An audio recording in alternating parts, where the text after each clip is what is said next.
Selat Bering pada malam hujan lebat dan angin kencang. Beberapa nelayan sedang mengumpulkan jaring ikannya. Pria itu melepaskan talinya. Banyak ikan laut yang tersebar di seluruh dek. Pada saat inilah, mereka menemukan makhluk yang sangat besar dari antara pengumpulan ikan yang bergerak perlahan. Beberapa ikan laut tiba-tiba dibuang. Para nelayan sangat ketakutan, mereka mengambil lembing dan kapak. Menghadapi makhluk tak dikenal. Beberapa dari mereka menunjukkan ekspresi gugup. Mereka dengan hati-hati melangkah maju dan mengepung dek. Makhluk tak dikenal tiba-tiba muncul. Pria berbaju kuning yang memegang kapak itu langsung dipukul oleh ekor ikan. Sisanya mengambil lembing panjang dan berlari ke depan secepat yang mereka bisa. Makhluk tak dikenal itu dikejar oleh mereka ke kompartemen kapal. Mereka semua menghela nafas lega. Pria berbaju kuning itu terluka parah. Kapten langsung memanggil bantuan medis. Setelah badai berlalu, di laut yang tenang ini, bagian dalam kompartemen kapal nelayan ini membunyikan lagu yang sangat aneh. Kapten dan beberapa orang lainnya semuanya tertarik ke sisi itu. Salah satu pria tidak tahan, jadi dia mendekati tutup kompartemen kapal. Saat dia hendak membuka tutupnya, sebuah helikopter tiba-tiba menukik ke bawah. Muncul beberapa anggota tim komando US Navy SEALS dengan senjata lengkap. Kapten langsung melangkah maju dan membuka tutupnya. Melihat makhluk tak dikenal di bagian bawah kompartemen kapal, dia tidak tampak terkejut ketika dia melihatnya.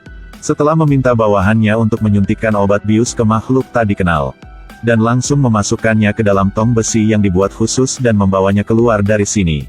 Pada saat yang sama, di permukaan laut tidak jauh dari perahu nelayan, ekor ikan aneh muncul di permukaan air. Keesokan harinya, di sebuah pangkalan militer rahasia, di dalam tangki ikan besar, tanpa diduga, ada makhluk aneh dengan bentuk tubuh manusia berekor ikan. Dan ini adalah Putri Duyung yang legendaris. Di tempat lain, Ben sedang dalam perjalanan pulang. Tiba-tiba, seorang gadis muda muncul di depannya. Untungnya, dia bisa menghentikan mobil tepat waktu. Gadis itu berjalan dengan goyah. Tapi sepertinya dia tidak tahu cara berjalan. Ben melangkah maju untuk menanyakan apakah dia membutuhkan bantuan. Tiba-tiba gadis itu jatuh ke tanah dan pingsan. Dia harus melepas jaketnya untuk menutupi tubuh gadis itu. Pada saat yang sama memasukkannya ke dalam mobil. Melihat gadis itu bernafas dengan cepat, sepertinya tidak biasa. Ben segera menghubungi dokter untuk menanyakan kondisi ini. Dokter mengatakan bahwa dia akan datang ke rumahnya untuk memeriksa. Ben membawa gadis itu langsung ke rumahnya.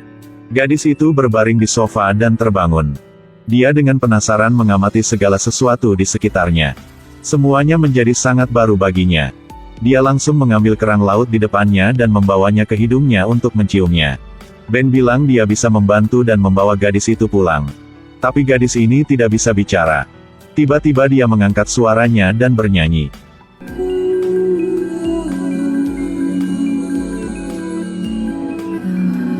Tetapi terganggu oleh ketukan di pintu di luar. Dokter sudah tiba depan pintu. Ketika Ben kembali ke dalam, gadis itu tidak bisa ditemukan. Dia bersembunyi di perahu yang ditinggalkan dan menghabiskan malam di sana. Ketika dia sadar kembali, dia mengamati kakinya. Tiba-tiba dia melihat seekor tikus. Dia tidak ragu sama sekali dan mengulurkan tangannya untuk menangkap tikus itu. Dia menyelesaikan sarapannya. Sekali lagi dia mengamati segala sesuatu di sekitarnya. Dia mengenakan jaket yang terasa dengan tudung dan berjalan keluar ke jalan. Dia sepertinya sedang mencari sesuatu. Dia melewati toko barang mewah. Dia penasaran dan menatap wanita tua yang menyapu lantai, Helen Hawkins. Dan Helen sepertinya mengenal gadis itu. Tapi ekspresi di wajahnya adalah ketakutan. Pada saat ini, tepat ketika Ben melewati, dia melihat gadis itu berdiri di depan toko mewah. Dia menghentikan mobil dan dengan cepat berlari ke depan toko itu untuk bertanya. Tapi Helen tidak menyebut gadis itu sama sekali. Dia sepertinya takut akan sesuatu. Gadis itu mengikuti aroma ke pelabuhan. Dia melihat perahu nelayan bernama Bintang Utara. Di kapal dia menemukan jaring ikan. Dan suatu hari yang lalu, dia dan saudara perempuannya sedang berenang di laut dalam. Tiba-tiba saudara perempuannya dibawa pergi oleh jaring ikan ini. Dia pergi ke darat untuk mencari saudara perempuannya. Tapi sekarang, kakak perempuannya ditahan di akuarium raksasa di pangkalan militer. Gadis yang sama sekali tidak tahu di mana kakak perempuannya berada. Hanya mengandalkan perasaan untuk pergi kemana-mana mencari. Dalam perjalanan, dia ditikam di kaki dengan batu. Gadis pintar menemukan sepasang sepatu plastik. Tiba-tiba dia melihat helikopter mainan. Dia ingat bahwa kakak perempuannya dibawa pergi oleh helikopter yang terlihat seperti helikopter mainan ini. Sekarang dia menonton kartun yang diputar di TV.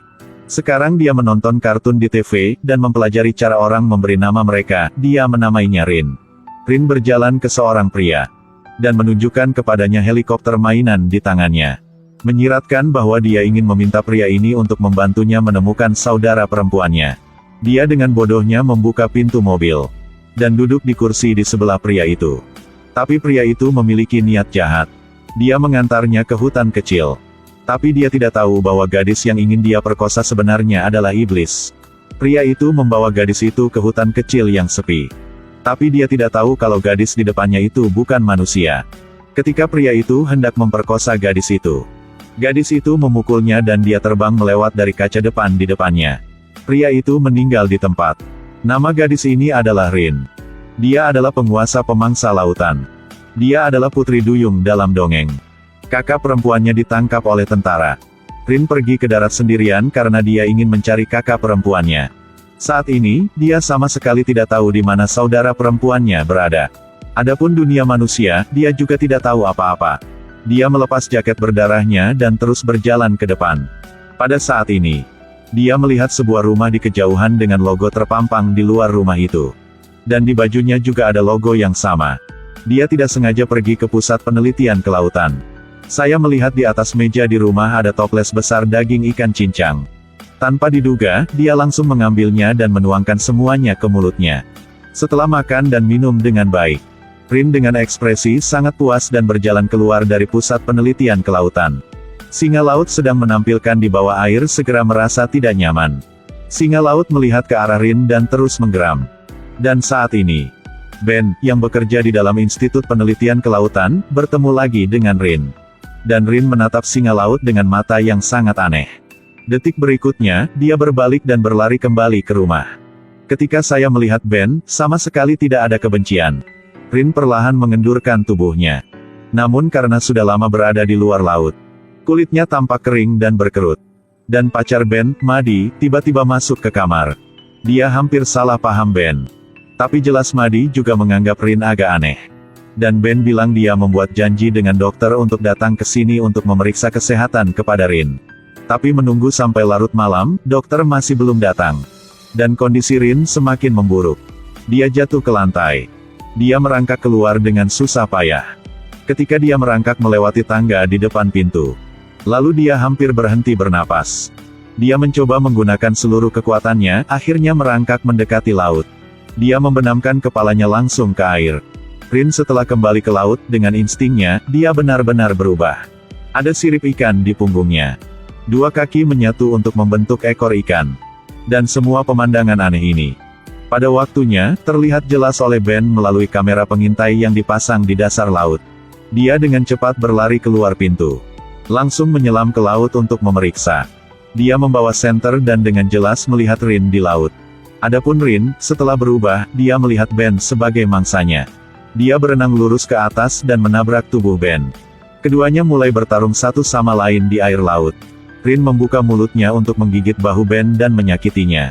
Ben mencoba untuk berjuang dan melarikan diri dari Rin. Dia menendangnya dan dengan cepat berenang ke permukaan. Sebelum Ben bisa mencapai pantai, Rin menangkap kakinya. Ben mengambil lembing yang tertinggal di pantai. Setelah beberapa saat, dia berhasil melumpuhkan Rin.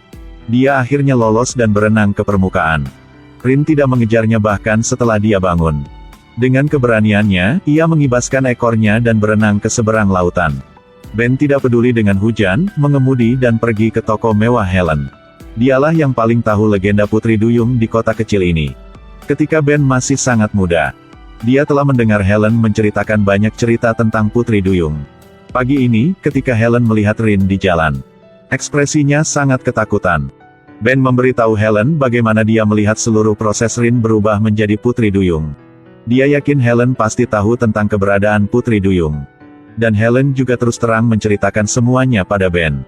Ternyata, Putri Duyung bukanlah hewan yang jujur sama sekali. Kebiasaan mereka memakan orang. Dan mereka selalu melihat manusia sebagai mangsa untuk diburu. Manusia sama sekali tidak memahami mereka. Sejarah kota kecil ini telah dipenuhi dengan tragedi yang melibatkan Putri Duyung. Helen memberitahu Ben bahwa sejarah keluarganya lebih berdarah dari yang dia bayangkan. Nenek moyangnya telah benar-benar kehilangan akal. Memimpin pelaut ke laut untuk membunuh Putri Duyung dalam hiruk-pikuk. Membuat spesies mereka tampak punah. Ketika Ben mendengarnya, dia sangat ketakutan. Dia kembali ke mobilnya di tengah hujan. Dia membuka buku tentang kisah Putri Duyung. Dia melihat gambar-gambar interpretatif dalam buku itu dan dia banyak berpikir. Keesokan harinya, Ben naik perahu nelayan bernama Bintang Utara. Dia pernah menjadi anggota perahu Bintang Arktik ini. Beberapa hari yang lalu, anggota kru mengatakan kepadanya bahwa mereka menangkap Putri Duyung. Tetapi mereka dipaksa oleh militer dan membawa Putri Duyung pergi. Pada saat yang sama, militer juga membawa pergi anggota kru mereka yang terluka. Tapi pada saat itu, Ben tidak percaya kata-kata mereka. Dan kapten ingin membuktikan keberadaan Putri Duyung. Dia memutuskan untuk pergi ke laut untuk terus menangkap Putri Duyung. Dan Ben bersedia pergi bersama mereka. Terutama karena dia khawatir mereka akan menyakiti Putri Duyung Rin.